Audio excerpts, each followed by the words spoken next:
Welcome to special analysis. నేను రమా మండవ. ఈరోజు అనాలిసిస్లో భాగంగా మనం తీసుకోబోతున్న కాన్స్టిట్యున్సీ ఏదంటే తెలంగాణలో రేపు ఎంపీ ఎన్నికలు చాలా కీలకం కాబోతున్నాయి అన్ని పార్టీలకు. అందులో కూడా కరీంనగర్ లాంటి స్థానాలు నిజంగానే హాట్ సీట్గా మారబోతున్నాయి. అందుకు కారణాలు కూడా ఉన్నాయి. మొన్నటి ఎన్నికల్లో కాంగ్రెస్ అధికారంలోకి వచ్చింది. అనూహ్యంగా కాంగ్రెస్ కర్ణాటక ఎన్నికల ఫలితాల తర్వాత తెలంగాణలో కాంగ్రెస్ ఊహించిన మలుపులు తీసుకుంటూ వచ్చింది. ఈ క్రమంలోనే కాంగ్రెస్ అధికారంలోకి వచ్చి రేవంత్ రెడ్డి ముఖ్యమంత్రి కావడం జరిగింది.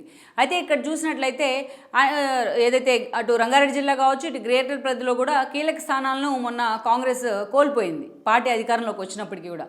ఈవెన్ రేవంత్ రెడ్డి మల్కాజ్గిరి ఎంపీగా ఉన్నప్పటికీ ఆ అసెంబ్లీ పరిధిలో ఉన్న ఒక్క సీటును కూడా కాంగ్రెస్ గెలుచుకోలేకపోయింది. ఇక ఇలాంటి పరిస్థితుల్లో ఈరోజు చాలా సీరియస్గా ఎంపీ ఎలక్షన్స్ మీద రేవంత్ రెడ్డి అనుకో ఫోకస్ పెట్టారు. కాంగ్రెస్ హైకమాండ్ కూడా అదే స్థాయిలో ఫోకస్ పెట్టింది. అందుకే ఈరోజు సోనియా గాంధీ లాంటి వాళ్ళని తీసుకొచ్చి ఎక్కడో చోటు నుంచి తెలంగాణ తరపున పోటీ చేయించాలనే ఆలోచన కూడా కాంగ్రెస్ చేస్తోందంటేనే ఏ స్థాయిలో ఫోకస్ పెట్టింది ఎంపీ ఎలక్షన్స్ మీద అని మనం అర్థం చేసుకోవచ్చు.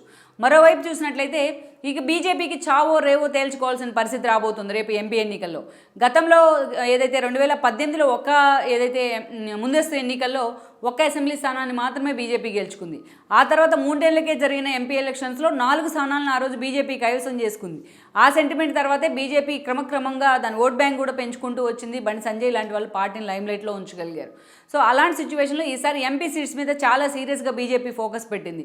మొన్న అసలు బీజేపీ పోటీ చేస్తుందా లేదా లాస్ట్ మినిట్ వరకు కూడా ఒక డోలాయమానంలో ఉన్న పరిస్థితిలోంచి 8 సీట్లను బీజేపీ మొన్న కైవసం చేసుకుంది అసెంబ్లీ ఎన్నికల్లో, ఎవరు ఊహించని విధంగా. అలాంటి సిచ్యువేషన్లో ఈరోజు ఎంపీ సీట్స్ మీద కూడా అదే స్థాయిలో ఫోకస్ పెట్టింది బీజేపీ. ఇప్పటికే సిట్టింగ్ ఎంపీలుగా ఉన్న వాళ్ళందరికీ కూడా అవే టికెట్లు ఇస్తామంటూ అమిత్ షా లాంటి వాళ్ళు కూడా అనౌన్స్ చేయడం జరిగింది. త్వరలోనే పూర్తి స్థాయిలో క్లారిటీ వచ్చే అవకాశం ఉంటుంది. వేరేజ్ కేసీఆర్ కూడా అదే స్థాయిలో ఈ రోజున ఫోకస్ పెట్టారు. తనకి ఎదురైన పరాభవాన్ని అసెంబ్లీ ఎన్నికల రూపంలో ఎంపీ ఎలక్షన్స్లో వాటికి సమాధానం చెప్పాలని కూడా ఆయన లెక్కలు కడుతూ వస్తున్నారు.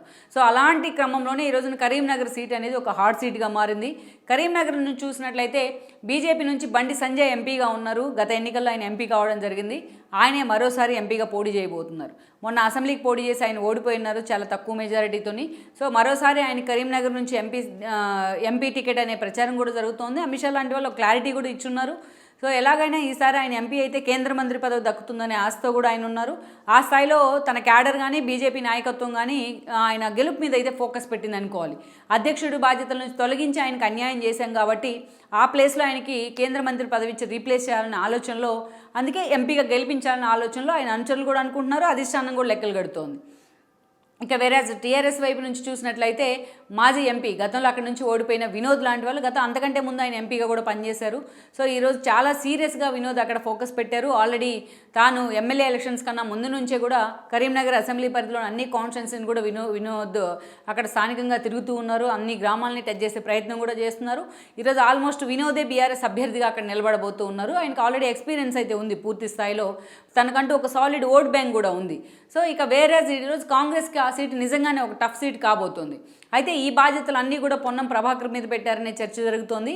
ఈరోజు పొన్నం ప్రభాకర్ గతంలో కరీంనగర్ నుంచి ఆయన నిలబడాలనుకున్నప్పటికీ ఆఖరి నిమిషంలో సర్వేల దృష్ట్యా ఆయన హుస్నాబాద్కు తన సీటు మార్చుకోవడం జరిగింది. హుస్నాబాద్ నుంచి ఎమ్మెల్యే అయ్యారు లక్కీగా, అండ్ దాని మంత్రి కూడా అయ్యారు ఇప్పుడు రేవంత్ క్యాబినెట్లో. సో అందుకే ఈ బాధ్యతలు ఎంపీ బాధ్యతలు పొన్నం ప్రభాకర్కే ఇవ్వబోతూ ఉన్నారు. ఇక్కడ మనం చూసినట్లయితే ఇక కాంగ్రెస్ వైపు నుంచి అనేక మంది పేర్లు తెర మీదకి వస్తున్నప్పటికీ అక్కడ జీవన్ రెడ్డికే టికెట్ ఇచ్చే అవకాశం ఉందనేది ఒక చర్చ. జీవన్ రెడ్డి మొన్న ఎమ్మెల్యేగా పోటీ చేసి కూడా ఓడిపోవడం జరిగింది జగిత్యాల. అలాంటి జీవన్ రెడ్డిని తీసుకొచ్చి ఈ రోజున కరీంనగర్ నుంచి ఎంపీగా నిలబెట్టినట్లయితే ఆ స్థాయిలో తమకు ఒక జీవన్ రెడ్డికి ఉన్న ఒక సెంటిమెంట్ కానీ, పొన్నం ప్రభాకర్ మంత్రిగా ఉన్న ఒక విధానం కానీ, అటు బీఆర్ఎస్ బీజేపీ మధ్య ఓట్ల చీలిక జరిగినట్లయితే అది కాంగ్రెస్కు ఏదైతే ఒక యాడ్ అన్ ఎలిమెంట్ అవుతుందనే ఒక అంచనా కానీ ఈరోజు కాంగ్రెస్లో ఉంది.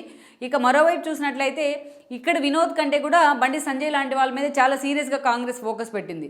బండి సంజయ్ మరోసారి గెలిచినట్లయితే ఆయనకు కరీంనగర్ మీద హోల్డ్ కూడా పెరిగే అవకాశం ఉంటుంది. సో పూర్తి స్థాయిలో కేంద్ర మంత్రి అయితే ఇంకా సీరియస్గా అక్కడ ఫోకస్ పెట్టే అవకాశం ఉంటుంది. అందుకే బండి సంజయ్ టార్గెట్గా ఈరోజు రాజకీయం చేస్తోంది కాంగ్రెస్. ఈ క్రమంలోనే కరీంనగర్ ఎంపీ బాధ్యతలను పొన్నం ప్రభాకర్ చూసుకునే విధంగా ఆయనకు అప్పగించారని కూడా చెప్తున్నారు. ఈ క్రమంలోనే జీవన్ రెడ్డి లాంటి వాళ్ళని తీసుకొచ్చి అక్కడ ఎంపీగా పోటీ చేయించాలనే ఆలోచనలో ఈరోజు కాంగ్రెస్ పార్టీ ఉంది. ఇంకొంతమంది పేర్లు వినిపిస్తున్నప్పటికీ ఫైనల్గా కరీంనగర్ ఎంపీగా జీవన్ రెడ్డి ఫైనల్ అయ్యే అవకాశం ఉందని అంచనాలు అయితే వస్తున్నాయి. ఈ వీడియో మీకు నచ్చినట్లయితే please share, like and subscribe R24 Telugu.